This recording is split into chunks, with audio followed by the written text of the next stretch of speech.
March 1945. Western Germany. The Rhine River, Hitler's last great defensive barrier. Two Allied generals stared at the same obstacle with completely different plans. One had spent months preparing the most elaborate river crossing since D-Day. The other was about to cross it in a single night with canvas boats and sheer audacity. What happened next would trigger one of the most explosive confrontations in Allied command history, a formal demand for dismissal that would force Eisenhower to make an impossible choice. This is the story of how Patton crossed the Rhine in 36 hours, stole Montgomery's thunder, and nearly lost his command because of it. Field Marshal Bernard Montgomery had been planning Operation Plunder for months. This wasn't just another river crossing. This was redemption. 6 months earlier, his ambitious Operation Market Garden had ended in disaster at Arnhem. Thousands of British paratroopers lost, bridges uncaptured, Montgomery's reputation damaged. Operation Plunder would erase that failure and prove British military excellence to the world. The scale was staggering: over 80,000 British and Canadian troops, 5,000 artillery pieces positioned along the western bank, pontoon bridges prefabricated and ready for deployment, airborne troops prepared to drop behind German lines. Montgomery calculated every detail. The timeline was fixed like clockwork. Artillery bombardment at exactly 2100 hours on March 23, infantry assault boats launching at 2130, bridge construction beginning at 2200 hours. By dawn on March 24, armor would be rolling into Germany. Montgomery had even invited Prime Minister Winston Churchill to witness what he promised would be the crowning moment of the war. This was how wars should be fought, with careful preparation, overwhelming force, minimal risk. But 200 kilometers to the south, Lieutenant General George S. Patton Jr. was looking at that same river with very different ideas. Patton had received his orders: advance to Mainz, and when you reach the Rhine, you're authorized to cross if opportunity presents itself. The orders were clear but not urgent. Eisenhower's strategy prioritized Montgomery's northern crossing.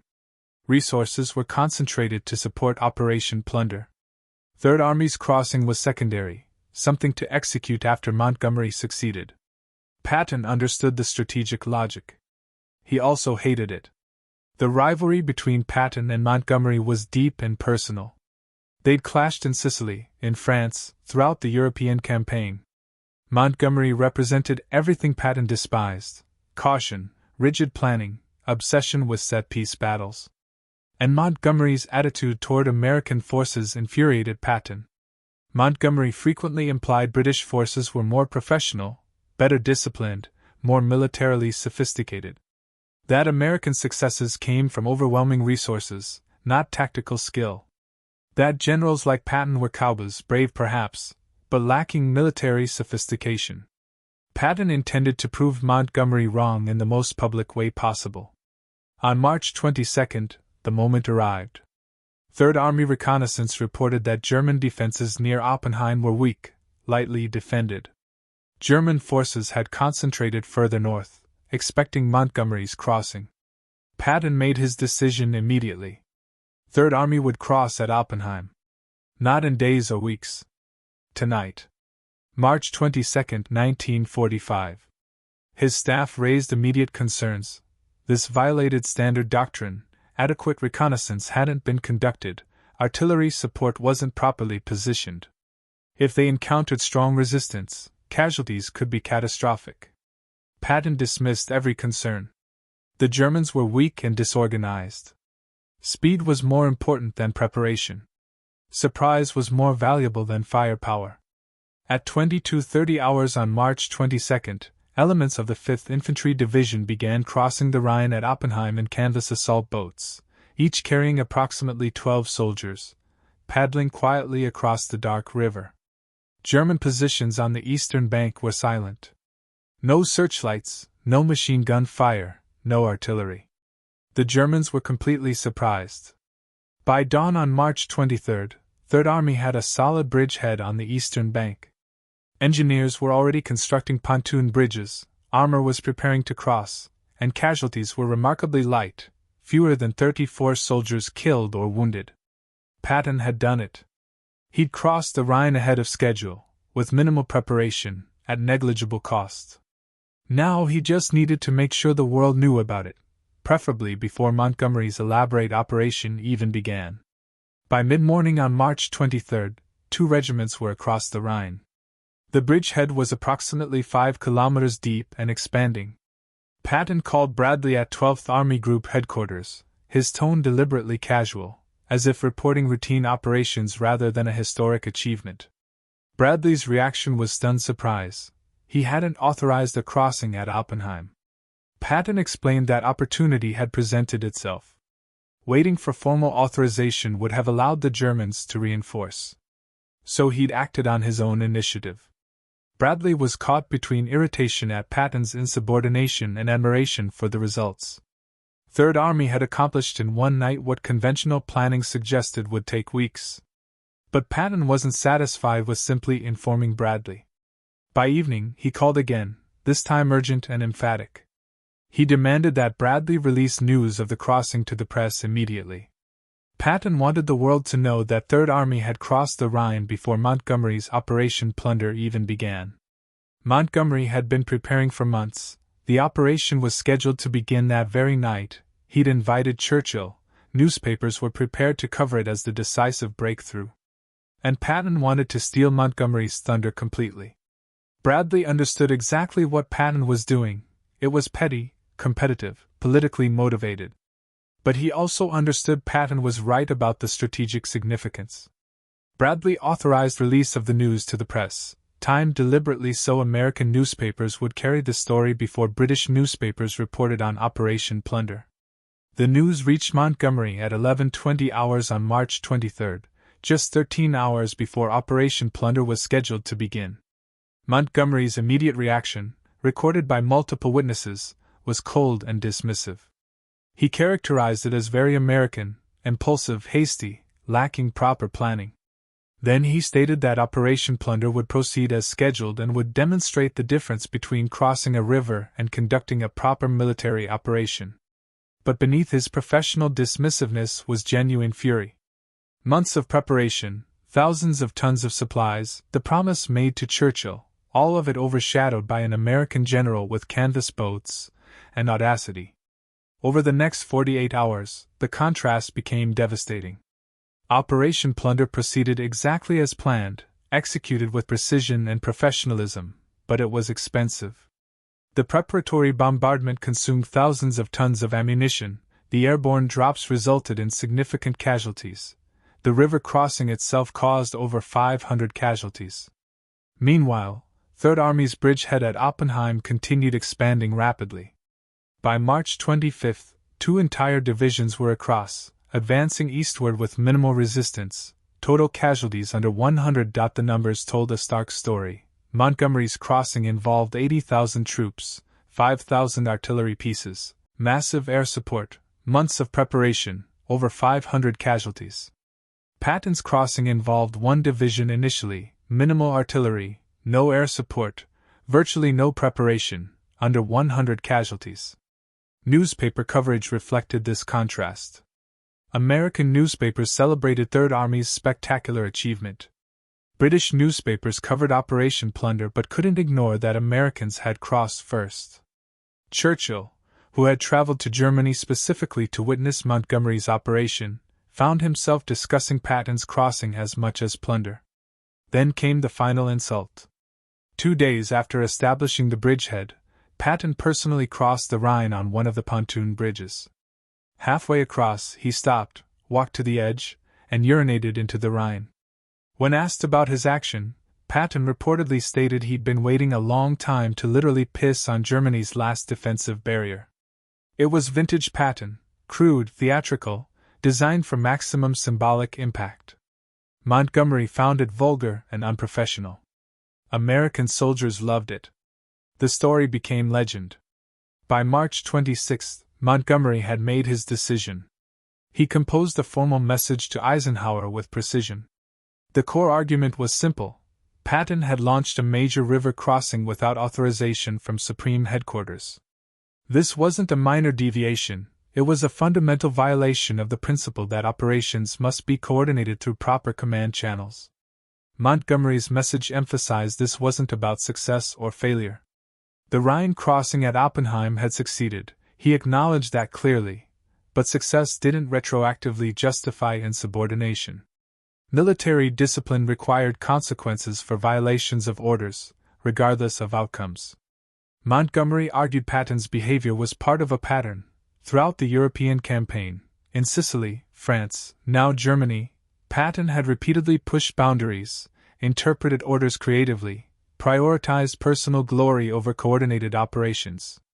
Montgomery's conclusion was direct. General Patton should be relieved of command of Third Army as recognition that his command style was incompatible with coalition warfare. The message was sent through secure channels to SHAF headquarters, marked as requiring Eisenhower's personal attention. The message reached Eisenhower's headquarters on the evening of March 26, marked urgent, for the Supreme Commander's eyes only. Eisenhower read Montgomery's recommendation that Patton be relieved, the arguments about military discipline, the references to Patton's pattern of independent action. And Eisenhower faced exactly the dilemma Montgomery anticipated. Should he support Montgomery's legitimate concerns about military discipline, or should he protect Patton, whose results were undeniable even if his methods were problematic? March 27, 1945. Eisenhower sat at his desk with Montgomery's message before him. He'd read it multiple times, considering the arguments from every angle. Montgomery's arguments were legitimate. Patton had operated outside authorized parameters, launched a major operation without coordination, complicated resource allocation. Military organizations require discipline and coordination to function effectively. If Patton's behavior was accepted without consequences, other commanders might conclude they too could ignore directives whenever convenient. But Eisenhower also had to consider results. Patton's Rhine crossing had achieved in one night what conventional planning suggested would take weeks. Third Army had breached Germany's last major defensive line with minimal casualties and was advancing rapidly. Moreover, Eisenhower understood something about Patton that was difficult to articulate in formal military language. Patton had an almost supernatural ability to assess battlefield situations and exploit opportunities other commanders would miss. His instincts were extraordinarily accurate, his timing impeccable. This ability came with costs. Patton was difficult to manage, chafed under restrictions, prioritized independence over coordination. But Eisenhower had been managing Patton for years, and it was effective. Eisenhower also had to consider politics.